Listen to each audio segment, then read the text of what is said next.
মার্কিন বিমানবাহী দুই রণতরীর সঙ্গে প্রথমবারের মতো মহড়ায় নামল জাপান।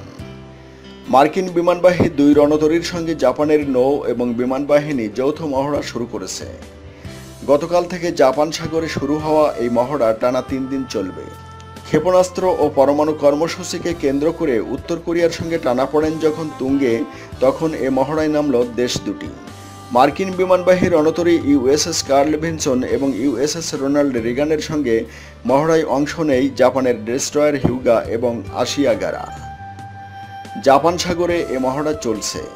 এ সাগর জাপানকে কোরিয়া উপদ্বীপকে আলাদা করেছে। পাশাপাশি জাপানি বিমানবাহিনীর F-15 যুদ্ধবিমানগুলো মার্কিন নৌবাহিনীর F-18 জঙ্গি বিমানের সঙ্গে কল্পিত যুদ্ধে নামবে।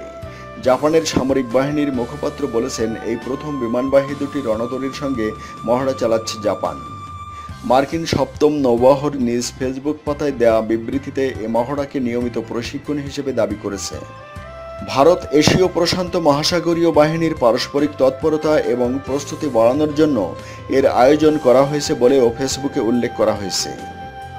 উত্তর কোরিয়ার অত্যাধুনিক ক্ষেপণাস্ত্র ও পরমাণু অস্ত্র পরীক্ষার মুখে শক্তি প্রদর্শনের অংশ হিসেবে আমেরিকা বিমানবাহী রণতরীর নেতৃত্বাধীন স্ট্রাইক গ্রুপকে ওই এলাকায় পাঠিয়েছে।